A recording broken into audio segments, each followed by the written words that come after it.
کہاں وَيُنَجِّ اللَّهُ الَّذِينَ اتَّقَوْا بِمَفَازَتِهِمْ لَا يَمَسُّهُمُ السُّوءُ وَلَا هُمْ يَحْزَنُونَ کہ ان لوگوں کو برائی نہیں پکڑے گی وَلَا هُمْ يَحْزَنُونَ اور نہ ہی وہ لوگ کیا ہوں گے رنجیدہ ہوں گے.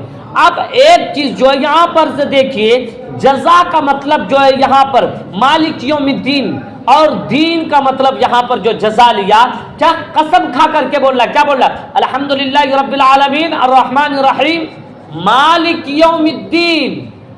وہی رحمان رحیم ہے جو جزا کے دن کا مالک ہے جو جزا کے دن کا مالک ہے. اس دن جو تقسیم ہوگا تقسیم جزا ہر انسان کو بدلا دیا جائے گا.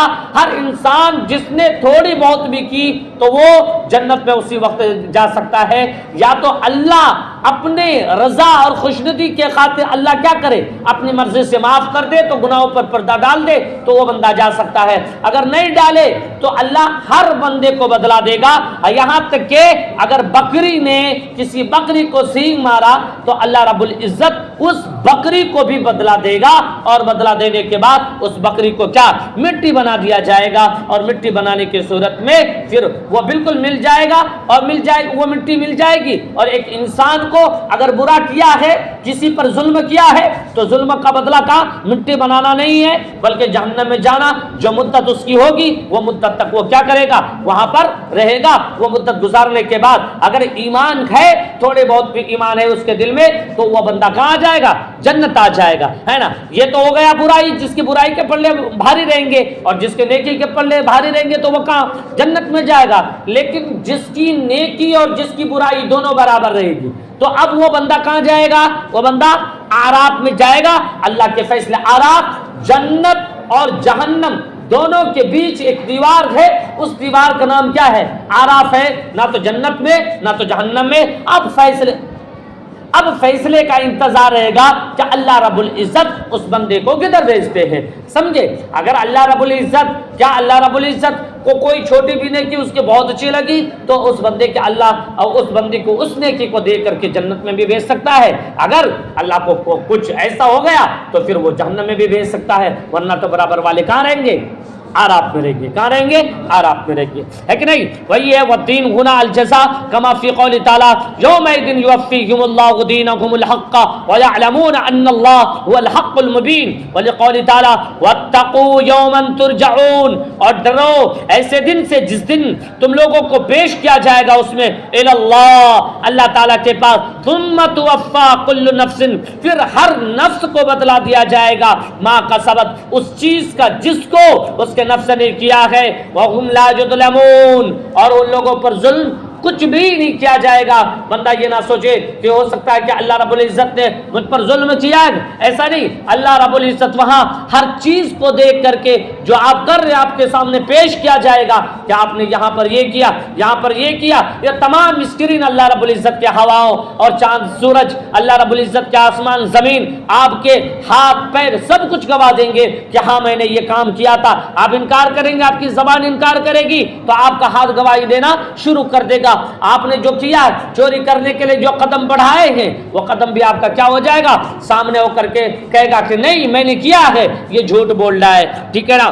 وَلِقَوْلِ تَعَالَى وَيَوْمَ الْقِيَامَةِ تَرَى الَّذِينَ كَذَبُوا عَلَى اللَّهِ کہ ایک دن قیامت کے دن آپ ان لوگوں کو بھی دیکھو گے جو لوگ اللہ پر جھوٹا بہتان باندھے کہاں پر باندھے. یہ کذب فعل ماضی کا صیغہ ہے تو پتہ یہ چلا کہ وہ وہاں کی بات نہیں کر رہا ہے. وہ دنیا کے اندر جو اللہ پر جھوٹا بہتان باندھتے تھے کہ جنت کچھ بھی نہیں جہنم کچھ بھی نہیں.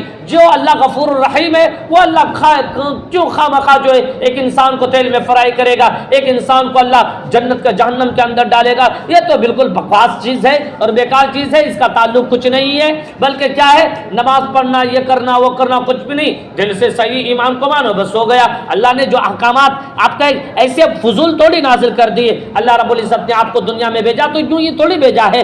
اللہ آپ سے بدلہ لینے کے لیے آپ کو ایک کام کے لیے مامور کیا ہے. اللہ نے کہا ہے کہ میں نے دنیا میں بھیجا ہے تو وہ اس لیے کہ وَالْإِنسَ إِلَّا لِيَعْبُدُونَ کہ آپ میری عبادت کریں. عبادت کرنے کے لیے ہم نے بھیجا یعنی ہم نے آپ کو بنایا آپ کو بنا کر کے ہم نے آپ کو خرید لیا اور خرید کر کے میں نے گویا کہ جس طریقے سے ایک بندہ ہے کہ جو کہتا کہ میں تجھ کو مال دے رہا ہوں تم تجارت کرو اور تجارت میں جو نفع ہوگا وہ ہم بھی لیں گے وہ تم بھی لینا. لیکن اللہ رب العزت کیا کہہ رہا, ہم نے تجھے خریدا, تجھے بنایا, تجھے خریدا, تجھے سب کچھ دیا, لیکن دنیا کے اندر جا کر کے پریشرم محنت ہارڈ ورکنگ جو کرو وہ خود اپنی نفس کے لیے کرو, مجھے نہیں چاہیے. تم اپنی جان بچانے کے لیے کرو, مجھے کچھ بھی نہیں چاہیے. یہ لوگ جو جھوٹے بہتان باندھتے تھے, جھوٹے گڑھتے تھے, اللہ پر جھوٹی باتیں گڑھتے تھے, ایسا کچھ نہیں. یاد رکھنا وجوہہم مسودہ, کہ ان کے چہرے سیاہ ہوں گے, کالے چہرے والے ہوں گے, تو اس سے پہچانا چلا جائے گا کہ یہ بندہ بہت زیادہ پکڑ دنیا میں کرتا تھا, اب آیا اونٹ پہاڑ کے نیچے. کہہ رہا وجوہہم مسودہ الیس فی جہنم مثوی للمتکبرین, کہ بتاؤ تو صحیح, الیس فی جہنم, کیا جہنم کے اندر ٹھکانہ نہیں ہے؟ کن لوگوں کا ٹھکانہ نہیں ہے؟ جو کبر و نخوت کی باتیں کرتے تھے, جو تکبر اور گھمنڈ میں چور رہتے تھے, جو زمین پر اکڑ کر چلتے تھے. قلیل متکبرین, گھمنڈ کرنے والوں کے لیے کیا جہنم میں ٹھکانہ نہیں ہے؟ فَيُنَجِّ اللَّهُ الَّذِينَ اتَّقَوْا بِمَفَازَتِهِمْ, اور اللہ رب العزت ان لوگوں کو نجات دے دیں گے جو لوگ ڈرتے تھے, ہے نا. لا يَمَسُّهُمُ السُّوءُ, اللہ اور برائی ان کو نہیں عادت پہنچے گی, برائی نہیں پکڑے گی. وَلَا هُمْ يَحْزَنُونَ, اور ذرہ برابر بھی وہ لوگ رنجیدہ نہیں ہوں گے وہاں پر, ہے نا. وہاں پر رنجیدہ نہیں ہوں گے, کیونکہ اللہ رب العزت کی دوسری آیت کیا, لا تہنوا ولا تحزنوا وانتم الاعلون ان کنتم مؤمنین, اگر آپ مومن کامل ہیں تو آپ ہی کے آپ کا سر بلند رہے گا, سر بلندی آپ ہی کو حاصل ہے, لہذا آپ کو غم کرنے کی ضرورت نہیں ہے. وَلِقَوْلِ تَعَالَى وَيَوْمَ يُنفَخُ فِي الصُّورِ فَفَزِعَ مَنْ فِي السَّمَاوَاتِ وَمَنْ فِي الْأَرْضِ إِلَّا مَنْ شَاءَ اللَّهُ وَكُلٌّ أَتَوْهُ دَاخِرِينَ. کیا کہہ رہا ہے؟ ایک دن ایسا آئے گا وَيَوْمَ يُنفَخُ فِي الصُّورِ, جس دن سور پھونکا جائے گا. یہ کس دن کی بات ہو رہی ہے؟ کس دن کی بات ہو رہی ہے؟ قیامت کے دن کی بات ہو رہی ہے, قرب قیامت کی بات ہو رہی ہے. فرشتے مقرب فرشتے کتنے ہیں؟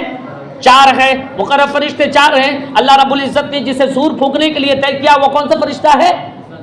حضرت اسرافیل علیہ السلام. الگ الگ جو مقرب فرشتے ہیں اللہ رب العزت نے الگ الگ سب کی ڈیوٹی تقسیم کر رکھی ہے, اور سور پھونکنے کی ڈیوٹی اللہ رب العزت نے حضرت اسرافیل علیہ السلام کے سپرد کیا ہے کہ جب میں پھونکنے کے لیے بولوں وہ بالکل سب کچھ تانے کھڑے ہیں, بیٹھے ہیں, جو بھی اس پہ حیات میں ہے کہ وہ اپنی چیز کو لیے ہوئے ہیں, بس اللہ رب العزت کے حکم کا انتظار کر رہا ہے. جس وقت اللہ رب العزت کو حکم دے گا تو فیکون, وہ چیز ہو جائے گی, ہے نا. تو اب کہہ رہا ہے کیا یہاں سے وَيَوْمَ يُنْفَخُ, یاد کرو کیسے دن کو جس دن سور پھونکا جائے گا. فَفَزِعَ مَنْ فِي السَّمَاوَاتِ, تمام چیزیں گھبرا جائیں گی بھائی, آسمان اور زمین کے تمام چیزیں جو ہے گھبرا جائیں گی. إِلَّا مَنْ شَاءَ, مگر وہی ہوگا مگر وہ شخص جس شخص کے بارے میں اللہ چاہے, مطلب کہ وہ اللہ رب العزت کی اس چیز کو دیکھ لے گا, اس نشانی کو سمجھ جائے گا اور کہے گا یہ قیامت اللہ رب العزت نے اللہ کھڑا کر دیا ہے ہمارے سامنے. وہ بندہ نیک ہوگا تو ظاہر سی بات ہے جو قرآن پر ایمان رکھتا, حدیث پر ایمان رکھتا, وہ کہے گا نہیں بھائی یہ کیا چیز ہے, یہ تو ہم نے قرآن میں پڑھا ہے, یہ علامت قیامت ہے اور قیامت ہونی ہے. اور ظاہر سی بات ہے وہ خوش ہوگا, کیوں, ایک عاشق کو معشوق کی کیا ملاقات کی انتظار رہے گا, اور وہ کہے گا اللہ سے ہمیں ملنا ہے, تو بہت اس جو نیک رہے گا تو اللہ کی ملاقات میں سرشار رہے گا, ڈوبا ہوا رہے گا, اور اللہ کی ملاقات کا شدت و انتظار کرے گا. تو اس بندے کو کسی طریقے کی کوئی پریشانی اور کوئی تکلیف, کوئی غم نہیں لائق ہوگا. وَكُلٌّ أَتَوْا, ہر وہ بندہ آئے گا اس کے پاس اللہ رب العزت کے سامنے داخرین, کیا ہو کر کے, ذلت و خوار ہو کر کے, سب کچھ ہو کر کے آئے گا.